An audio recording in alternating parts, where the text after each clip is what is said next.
So originally I wanted to do something with Protea and or her weapons because, you know, we're getting the Prime in a few days, but then I remembered that I wanted to do something with the Corufell as well, so we're gonna do that instead. The Corufell is a very unique heavy scythe that does primarily impact damage, but it still has a decent amount of puncture and slash. It comes with a 26% crit chance, a 2.4 times crit multiplier, and a 14% status chance. The unique thing about the Corufell is its heavy attack, which fires a big old projectile that does 600 pure heat damage. It's also relatively easy to get, as all the bits and bobs you need to build it come from Tiana Parts, which is the mirror defense mission on Mars. And before we get to it, I want to say thank you to Farag Jr. for the weapon slots. Thank you Dova Liat, I have no idea how to pronounce that, for 20 Forma bundles. My dude. Thank you, but dude. Another thank you goes to Time Lord Galatia for the potato and Forma bundle. Thank you Domi XD76 for the 2 egg. And finally, thank you JP Nathaniel for the candy. Now, I do actually have a build idea for this one, and it has to do with a unique trait, which makes your heavy attacks fire a heat-based projectile. So we're gonna do something with Tenokai just to get a big old bang out of the heavies. Let's get a stance in here. I think I would rather have Primed Pressure Point over Condi Overload, just for reliable damage. So let's do that. And of course, Blood Rush for scaling crit. Malga Morgan Shatter for the wind-up speed and crit damage. Let's get an Arcane Adapter and an Exilus Adapter. I've been pretty unlucky with animosity drops, but even at rank 2, I think it's still the best arcane for this by like a long shot.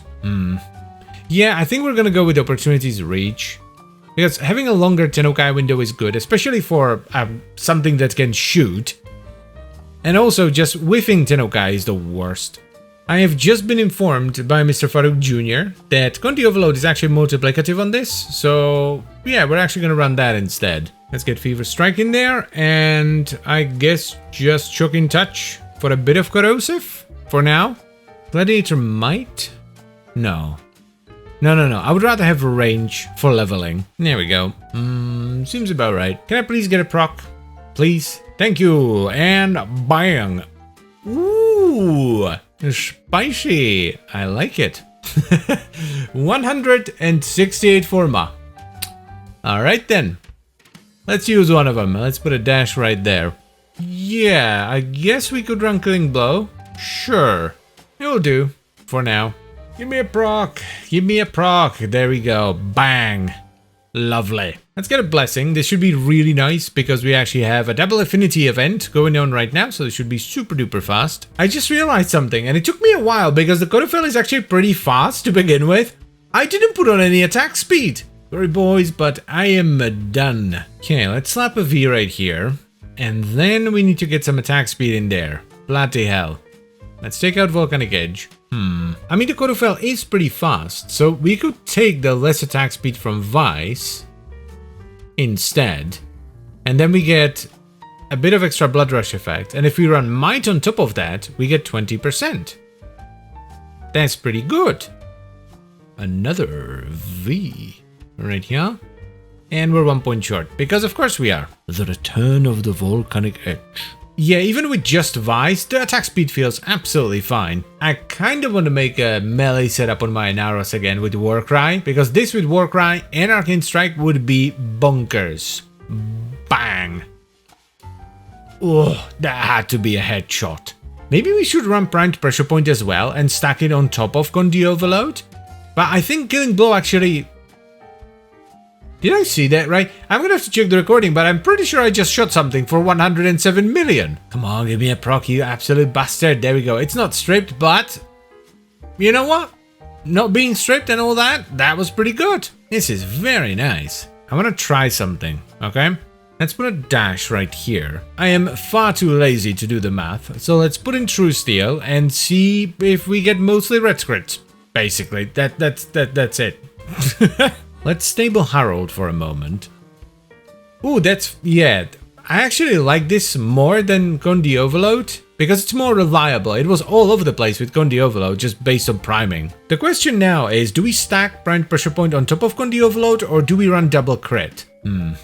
Like, yeah, the crits are better. We're definitely getting more red crits. And also, we're only running True Steel, not Sacrificial Steel yet, so I still want to try that. But I think we're gonna run both Primed Pressure Point and Condi Overload to actually get proper multiplication there. I am tempted to try Dreamer's Wrath as well, but I don't think I can lose Opportunity's Reach. Having a longer window for Tennokai on this is so huge because unlike with the normal melee weapon where you just get Tennokai and you fire it off, here you get Tennokai and then you want to aim and shoot, so it takes a little bit longer.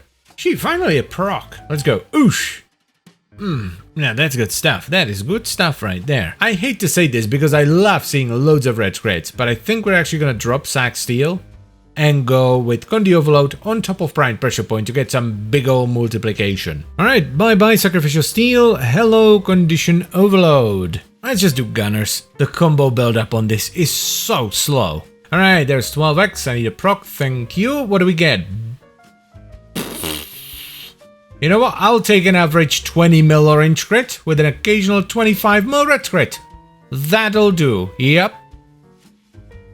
So here's the final build. We have Gale Force Dawn as the stance and then Opportunity's Reach for Tennokai. This is very good on the Corufell because unlike with a lot of other melee weapons, you can't just fire off heavy attacks. You first want to pick out a nice chunky group of enemies and fire into them. So having a longer window is very good. We then have Shocking Touch and Prime Fever Strike for a bunch of corrosive damage, Gladiator Vice for attack speed and bit of extra scaling, crit, Condition Overload stacked on top of Primed Pressure Point because Condition Overload is multiplicative on the heavy attack projectile, and we top it off with Blood Rush for crit scaling, Amalgam Organ Shatter for crit damage and heavy attack wind-up speed, and Killing Blow for heavy attack damage and wind-up speed. And for the Arcane we went with Melee Animosity, which is very nice for a setup like this. It gives us a bit of extra crit on the heavy attacks, but if you don't have it, it's fine, or if you want to use something else, that's fine too. I'm very happy with the result here. The damage is great, though it is very RNG based like all Tennokai setups, because if you don't get any procs, the damage is just not gonna be all that great. It's actually kind of cool to have a melee weapon that stacks Primed Pressure Point on top of Condition Overload, which is something you don't normally do nowadays, but back in the day this was actually the norm. We would regularly stack Primed Pressure Point on top of Condition Overload. So if you're looking for a fun build for the Corufell, I would highly recommend you check this out. It's pretty cool. And as always guys, I thank you very much for watching and I hope you have enjoyed the video. I would also like to extend a special thank you to all the channel members. Thank you very much guys, I really appreciate your support, it means a lot to me. And if you have any weapon that you would like to suggest for this series, feel free to leave it in the comment section down below. And I'll see you next time. Bye bye.